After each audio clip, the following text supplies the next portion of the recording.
মালদার মানিকচকের গোপালপুর অঞ্চলের গঙ্গা ভাঙন কবলিত এলাকা মঙ্গলবার পরিদর্শন করে গঙ্গার আপস্ট্রিম থেকে ভাঙন রোধের কাজ শুরুর দাবি জানালেন দক্ষিণ মালদার কংগ্রেস সাংসদ ঈশা খান চৌধুরী। এদিন তিনি মানিকচকের প্রাক্তন বিধায়ক মুক্তাকিন আলম সহ ব্লক কংগ্রেস নেতৃত্বকে সঙ্গে নিয়ে মানিকচকের গোপালপুর অঞ্চলে যান। বিভিন্ন এলাকা ঘুরে গঙ্গা ভাঙন পরিস্থিতি ঘুরে দেখেন। সেই সঙ্গে রাজ্য সরকারের উদ্যোগে 15 কোটি টাকা বরাদ্দে গোপালপুরের যে স্থান থেকে কাজ শুরুর কথা তাও ঘুরে দেখেন। স্থানীয় মানুষদের সঙ্গে কথা বলেন। পরে সংবাদ মাধ্যমের মুখোমুখি হয়ে মানিকচকের প্রাক্তন বিধায়ক মুক্তাকিন আলম ও দক্ষিণ মালদার বর্তমান কংগ্রেস সাংসদ ঈশা খান চৌধুরী সংবাদ মাধ্যমের মুখোমুখি হয়ে জানান, রাজ্য সরকার 15 কোটি টাকা বরাদ্দে গোপালপুরের হুকুমতটোলা এলাকা জুড়ে ভাঙন প্রতিরোধের কাজ করতে চলেছে। এলাকার সাধারণ মানুষ চাইছেন ভাঙন প্রতিরোধের কাজ শুরু হোক আপস্ট্রিম থেকে, তাহলে কাজ টিকবে, নচেত সমস্ত টাকা জলে যাবে। রাজ্য সরকার দিতে চাইছে, ইরিগেশন দপ্তর অল্প কাজ দিতে চাইছে। এখানে আমাদের প্রায় 1.7 কিলোমিটার কাজ দিতে চাইছে, প্রায় 15 কোটি টাকা। সরকার বেশি টাকা দিতে চাইছে, বোধহয় 20 কোটি দিতে চাইছে, কিন্তু কন্ট্রাক্টর কম রেটে কাজ করছে, 5 টাকা বেঁচে গেল। বেশ, আমাদের প্রথম দাবি ছিল যে এখানে বোল্ডারের কাজ হওয়া উচিত, কারণ বোল্ডারের কাজ একটা কোয়ালিটি কাজ, দীর্ঘদিন টিকে যায়। এখানে আমরা শুনছি সিমেন্ট ব্যাগ এবং কালো ব্যাগ করবে। তো যেহেতু পাবলিক চাইছে ইমিডিয়েট কিছু অ্যাকশন নিয়ে হোক, তাহলে আমরাও বলছি কাজ হোক। সে বোল্ডারের কাজ না হলেও চলবে। এখন কালো ব্যাগ, কিন্তু আমাদের ফার্স্ট দাবি হচ্ছে কালো ব্যাগ দিতে হবে। সিমেন্ট ব্যাগ দিলে, ওই লো কোয়ালিটি সিমেন্ট ব্যাগ দিলে চলবে না।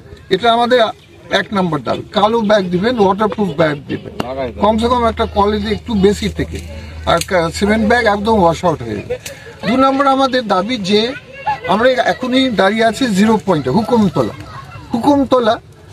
এখানে হুকুমতলা একটা বিরাট সমস্যা আছে, যে সবাই বলছে এখানে কোনো দলের ব্যাপার নেই, এখানে সব দলের লোকরা আছে, জনগণ আছে, পাবলিকের গোপালপুর। তাদের দাবি হচ্ছে আরো আপস্ট্রিম থেকে কাজ শুরু করতে হবে, 1 নম্বর। কারণ আপনি দেখতে পাচ্ছেন এখানে মাত্র 40, এখান থেকে যদি কাজ শুরু হয়, এখানে মাত্র 30-40 মিটার আমরা দেখতে পাচ্ছি এত কাছে, তাহলে ডাউনস্ট্রিমের গোটা কাজ নষ্ট হয়ে যাবে। এখানে যদি এটা যদি ভাঙন হয়, এখানে গোটা ডাউনস্ট্রিমের কাজ নষ্ট হতে হবে। তো এর সঙ্গে জনগণের দাবি এবং আমাদের দাবি, 1 নম্বর আপস্ট্রিম থেকে কাজ শুরু করে। কিন্তু আপস্ট্রিম যে পয়েন্ট আপনারা চয়েস করেছেন উপতলা, এটা ভুল পয়েন্ট। আরো আপস্ট্রিম যেতে হবে। আমরা বলছি সাগরতলা বা পারলে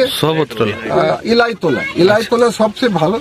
তাহলে কি হবে, এই ধ্বংস আর হবে না। মানে এখানে আর যে সরকার করতে চাইছে, ওরা ডাউনস্ট্রিম থেকে কাজ শুরু করতে চাইছে। ডাউনস্ট্রিম থেকে মানে আপনার কামালতিপুর আমরা বলছি একটা মসজিদ আছে পড়ে যাচ্ছে, ওটা ইমিডিয়েটলি কাজ শুরু করেন। এটা আমরা কোনো অভিযোগ, পাবলিক অভিযোগ করছি না, আমরা অভিযোগ করছি না, কিন্তু আমরা বলছি যদি আপস্ট্রিম থেকে কাজ শুরু না হয়, কামালতিপুরের কাজ ওয়াশ আউট হয়ে যাবে। কেন? কারণ ওটা ডাউনস্ট্রিম, এটা আপস্ট্রিম, এটা লজিক। এটা মালদা মানিকচক থেকে পার্থ ঝায়ের রিপোর্ট, সংবাদ Bangla TV. Malda Apollo nursing home নতুন রূপে অত্যাধুনিক প্রযুক্তির সাহায্যে সমস্ত রকম অপারেশন, যেমন গলব্লাডারে পাথর, কিডনিতে পাথর, প্রজেক্ট গ্ল্যান্ড অ্যাপেন্ডিক্স, জরায়ুর টিউমার, পাকস্থলী ফুটো হয়ে যাওয়া, সিজার, পাইলস, ফিস্টুলা, হাইড্রোসেল ইত্যাদি অপারেশন অতি যত্ন সহকারে করা হয়। এখানে অত্যাধুনিক মানের ICU এর সুব্যবস্থা আছে। ঠিকানা Malda Apollo nursing home, Rabindra ভবন, নিউ বাস স্ট্যান্ড, আমবাজারের নিকট, মালদা। যোগাযোগ 9932270671।